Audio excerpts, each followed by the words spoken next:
পাণ্ডবা নির্জলা একাদশী। জ্যৈষ্ঠ শুক্লপক্ষের এই নির্জলা একাদশী ব্রত সম্পর্কে ব্রহ্মবৈবর্ত পুরাণে শ্রী ভীমসেন ব্যাস সংবাদে বর্ণিত হয়েছে। মহারাজ যুধিষ্ঠির বললেন, হে জনার্দন, আমি অপরা একাদশীর সমস্ত মাহাত্ম্য শ্রবণ করলাম। এখন জ্যৈষ্ঠ শুক্লপক্ষের একাদশীর নাম ও মাহাত্ম্য কৃপাপূর্বক আমার কাছে বর্ণনা করুন।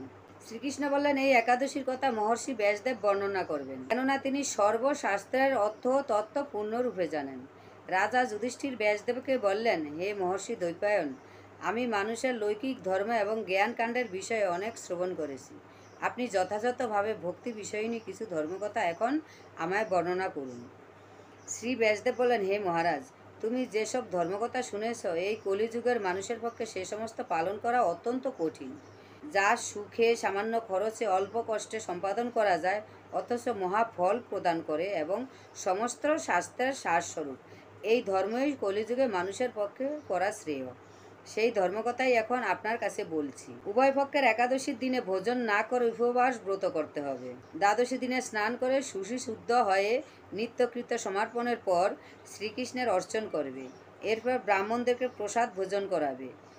অসুসাদিতেও এই ব্রত কখনো ত্যাগ করবে না।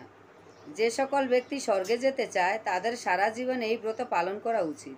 পাপ কর্মে রত ও ধর্মহীন ব্যক্তিরাও যদি এই একাদশী দিনে ভোজন না করে, তবে তারা যম যাতনা থেকে রক্ষা পায়। শ্রী ব্যাসদেবের এসব কথা শুনে গদাধর ভীমসেন অশ্বত্থ পাতার মতো কাঁপতে কাঁপতে বলতে লাগলেন, হে মহাবুদ্ধি পিতামহ, মাতা কুন্তী, দ্রৌপদী, ভ্রাতা যুধিষ্ঠির, অর্জুন, নকুল ও সহদেব, এরা কেউই একাদশীর দিনে ভোজন করে না। আমাকেও অন্ন গ্রহণ করতে নিষেধ করে, কিন্তু উৎসাহ ক্ষুধা যন্ত্রণার জন্য আমি উপবাস করতে পারি না। ভীমসেনের এরকম কথায় ব্যাসদেব বলতে লাগলেন, যদি স্বর্গাদি দিব্যধাম লাভে তোমার একান্ত ইচ্ছা থাকে, তবে উভয় পক্ষের একাদশীতে ভোজন করবে না। তদুত্তরে ভীমসেন বলেন, আমার নিবেদন এই যে, উপবাস তো দূরের কথা, দিনে একবার ভোজন করে থাকাও আমার পক্ষে অসম্ভব, কারণ আমার উদরে বিক নামে অগ্নি রয়েছে। ভোজন না করলে কিছুতেই সে শান্ত হয় না। তাই প্রতিটি একাদশী পালনে আমি একেবারেই অপারগ। হে মহর্ষি, বৎসরে একটিমাত্র একাদশী পালন করে যাতে আমি দিব্যধাম লাভ করতে পারি, এরকম কোনো একাদশীর কথা আমাকে নিশ্চয় করে বলুন। তখন ব্যাসদেব বলেন, জ্যৈষ্ঠ মাসের শুক্লপক্ষের একাদশী তিথিতে জলপান পর্যন্ত না করে সম্পূর্ণ উপবাস করবে, তবে আচমনে দোষ হইবে না। ওই দিন অন্নাদি গ্রহণ করলে ব্রত ভঙ্গ হয়। একাদশীর দিন সূর্যোদয় থেকে দ্বাদশীর দিন সূর্যাস্ত পর্যন্ত জলপান বর্জন করলে অনায়াসে 12টি একাদশীর ফল লাভ হয়। বৎসরের অন্যান্য একাদশী পালনে অজান্তে যদি কখনো ব্রত ভঙ্গ হয়ে যায়, তাহলে এই একটিমাত্র একাদশী পালনে সেই সব দোষ দূর হয়। দ্বাদশী দিনে ব্রহ্ম মুহূর্তে স্নানাদি কার্য সমাপ্ত করে শ্রীহরির পূজা করবে। সদাচারী ব্রাহ্মণদের বস্ত্রাদি দানসহ ভোজন করিয়ে আত্মীয় স্বজন সঙ্গে নিজে ভোজন করবে। এরূপ একাদশী ব্রত পালনে যে প্রকার পুণ্য সঞ্চিত হয়, এখন তা শ্রবণ করো।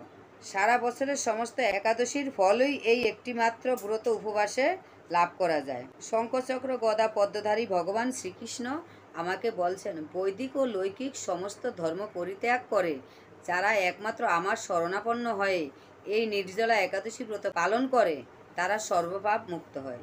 বিশেষত কলিযুগে ধন সম্পদ দানের মাধ্যমে সদ্গতি বা স্মাত সংস্কারের মাধ্যমেও যথার্থ কল্যাণ লাভ হয় না।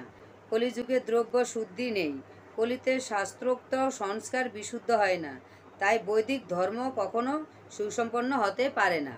হে ভীমসেন, তোমাকে বহু কথা বলার আর প্রয়োজন কি? তুমি উভয় পক্ষের একাদশীতে ভোজন করবে না। যদি তাতে অসমর্থ হও, তবে জ্যৈষ্ঠ মাসের শুক্লপক্ষের একাদশীতে অবশ্যই নির্জলা উপবাস করবে। এই একাদশী ব্রত ধন ধান্য ও পুণ্যদায়িনী। যমদূতগণ এই ব্রত পালনকারীকে মৃত্যুর পরও স্পর্শ করে না। পক্ষান্তরে বিষ্ণুদূতগণ তাকে বিষ্ণুলোকে নিয়ে যান। শ্রী ভীমসেন ওই দিন থেকে নির্জলা একাদশী পালন করতে থাকায় ওই একাদশী পাণ্ডবা নির্জলা বা ভীমসেনী একাদশী নামে প্রসিদ্ধ হয়েছে।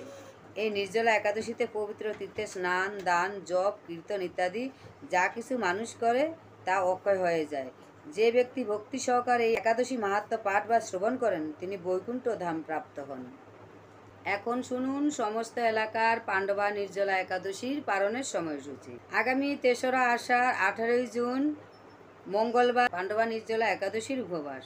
4ঠা আষাঢ় 19শে জুন বুধবার মায়াপুর পারন ভোর 4:50 থেকে 7:30-এর মধ্যে, ইম্ফল 4:25 থেকে 7:30, গুয়াহাটি 4:31 থেকে 7:30-এর মধ্যে, কলকাতা 4:52 থেকে 7:30, ভুবনেশ্বর 5:07 থেকে 7:30, পাটনা 4:58 থেকে 7:30-এর মধ্যে, কাঠমান্ডু 5:08 থেকে 7:45, চেন্নাই 5:43 থেকে 7:30, নাগপুর 5:32 থেকে 7:30-এর মধ্যে, বৃন্দাবন 5:24 থেকে 7:30, দিল্লি 5:23 থেকে 7:30, হায়দ্রাবাদ 5:42 থেকে 7:30-এর মধ্যে, ত্রিবান্ধম 6:05 থেকে 7:30, কলম্বো 5:56 থেকে 7:30, ব্যাঙ্গালোর 5:54 থেকে 7:30-এর মধ্যে, মুম্বাই 6:01 থেকে 7:30, আহমেদাবাদ 5:45 থেকে 7:30, উধমপুর 5:21 থেকে 7:30-এর মধ্যে।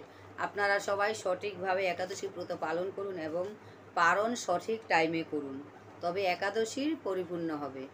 হরে কৃষ্ণ।